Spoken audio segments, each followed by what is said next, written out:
Hey Sequoids, today we're going to talk about the antebellum South. Now, the term antebellum means occurring or existing before the Civil War. So you'll see this term several times throughout this flip video. And early emancipation in the North began to take place as early as the 1780s. Now, emancipation means that slavery no longer exists or to be free. Now, you'll recall seeing this map here of the Missouri Compromise of 1820. And this is just a quick review of a reminder of the Missouri Compromise line of 3630, that any states below that line in the future were considered slave states. Any states above that line were considered free states. The only exception being Missouri, hence why it's called the Missouri Compromise, and also Maine is admitted as a state in 1820 as well. Now we're going to focus on the antebellum Southern society. Characteristics of the antebellum South included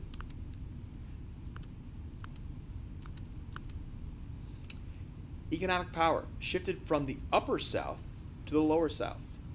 Cotton is considered the king, the cash crop now growing forward. In 1860, 5 million bales a year were being produced, and that is 57% of the total U.S. exports. And in the South, it was a very slow development of industrialization, a very basic financial system, along with a very inadequate transportation system. Now, in this chart here, taking a look at Southern society in 1850, you would have what is known as a slavecracy, where plantation owners and the plain folk made up 6 million of the population in the South. 250,000 were black freemen, and 3.2 million were black slaves. Now, just to put this in perspective, the total U.S. population at the time was 23 million. So this puts the total population in the South at about 40%. And in Southern population, on this chart, you have pie graphs of slaves, free African Americans, and whites. And what you'll notice is in the South is you'll have very minimal to no free African Americans, while the whites will, in some states, just outnumber the slaves. In states like Mississippi and similarly close to Lake Louisiana, the slaves will be close, if not outnumbering, the white population. And now we're going to focus on the antebellum Southern economy. In the Southern economy, the biggest product being produced was short fiber cotton. You would have at times still tobacco in Virginia, some corn in the Carolinas and Tennessee, but cotton is the big producer. And here's an image of slaves picking cotton on a Mississippi plantation. And as you can see in the image, you have several African American slaves picking the cotton, producing it into bales, and kind of getting it ready for transportation. Now, an invention that completely revolutionized the cotton industry is known as the cotton gin. One of the things about picking cotton is there are little seeds inside the cotton that had to be picked out by hand. The cotton gin removed these seeds. Slave owners were now able to rapidly produce and ship cotton 10 times faster. Slavery increased due to the cotton gin because of the ease and mass production that could be done with the cotton gin.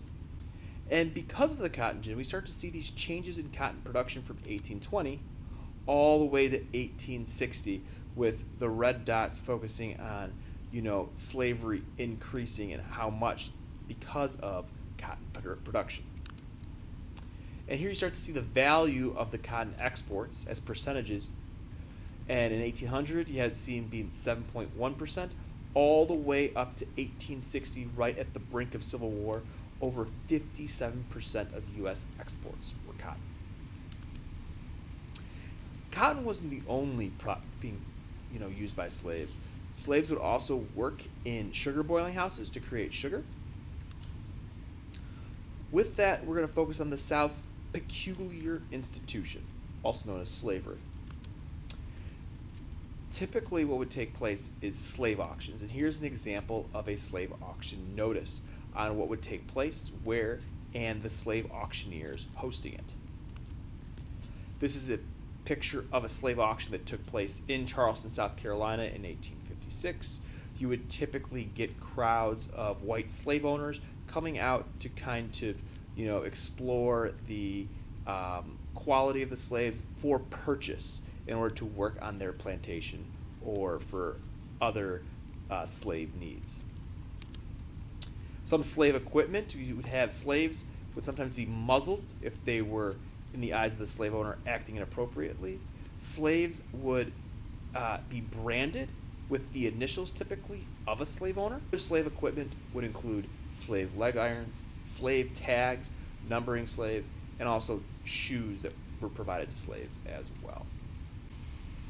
This chart here focuses on the distribution of slave labor in 1850 and showcases that over 55% of slave labor was focused on cotton, 15% focused on domestic work, another 10% on rice, sugar, and hemp, another 10% on tobacco, and the last 10% typically anywhere from mining, lumbering, industry, and construction. Now we're going to focus on the antebellum southern plantation life. With the slave-owning population, 64% were actually non-slave holders. Only 18% owned 5 or fewer slaves, 15% would own between 5 and 50, and only 2.5% would actually own 50 or more slaves. And here's a picture of slaves posing in front of their cabin on a southern plantation. And to kind of give you a map of what a real Georgia plantation would look like, you would see where in orange you'd have the cotton along with the greenhouses representing the slaves' quarters. And then on the left side as well, you also have, the service buildings that the slaves were using.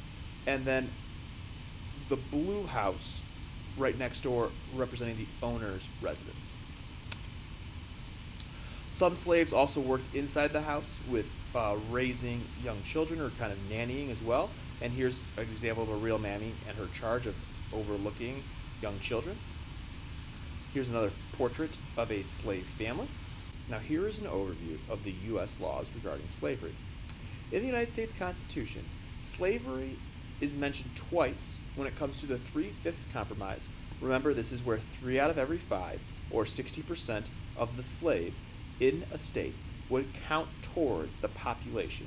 This is due to making sure that within the House of Representatives that the population would count accordingly to get a number of representatives per state.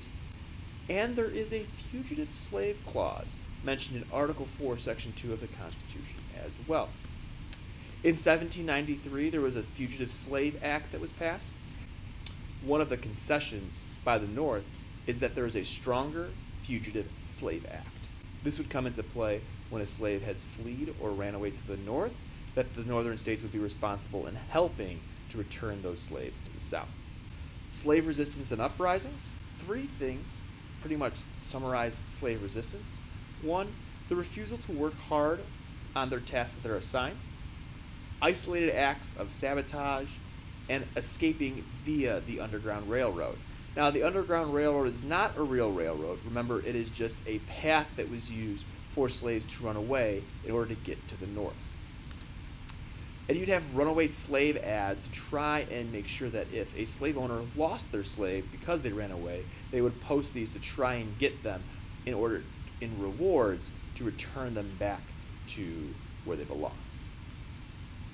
Now, slavery we sometimes focus on only happening in the United States, but slavery was actually an institution that took place not only in the United States, but around the world. Here's a map showcasing a lot of the slave rebellions that took place throughout the Americas. Thanks for tuning in to today's Flip video. If you have any questions, be sure to do a quick rewind or just ask me out loud in class. All right, take care. Have a great day. Bye.